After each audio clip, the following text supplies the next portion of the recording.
తాజా 30 power star Pawan Kalyan టాలీవుడ్లో అసాధారణ ఫాలోయింగ్ ఉన్న హీరో. జనంలోకి వెళితే ఊపిరి ఆడనీయకుండా చేసేటంత స్థాయిలో అభిమానులు మీద పడిపోతారు. ఈ అభిమానం తట్టుకోలేక పవన్ ప్రజల్లోకి చాలా తక్కువగా వెళ్తుంటారు. ఈ పవర్ స్టార్కు అన్ని పార్టీల్లోనూ అభిమానులున్నారు.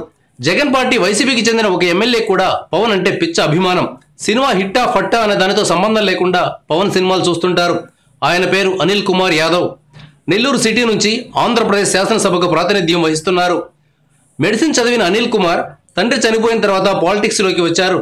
ఫస్ట్ టైం ఎన్నికల్లో పోటీ చేసినప్పుడు కేవలం 90 ఓట్ల తేడాతో ఓడిపోయారు. ఆ తర్వాత మాత్రం 19,000 ఓట్ల మెజారిటీతో గెలిచారు. ఇటీవల ఈ అనిల్ కుమార్ ఓ మీడియా సంస్థతో మాట్లాడారు. తాను పవన్ ఫ్యాన్ అని ఈ సందర్భంగా చెప్పారు. కాటమరాయుడు సినిమాను ఫస్ట్ షోనే చూశానని తెలిపారు. అందులో తప్పేముందని ప్రశ్నించారు. జానీ సినిమాను ఏకంగా 9 సార్లు చూశానని వెల్లడించారు. గబ్బర్ సింగ్ లాంటి హిట్ సినిమాను 9 సార్లు చూశారంటే అర్థముంది, కానీ ఫ్లాప్ అయిన జానీ సినిమాను పదే పదే చూశారంటే అనిల్ కుమార్ పవన్కు మామూలు అభిమాని కాదు. బహుశా పవన్ పిలిస్తే జనసేన పార్టీలోకి కూడా వెళ్తారేమో. Thank you viewers.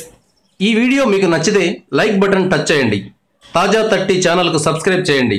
మీ మిత్రులకు షేర్ చేయండి.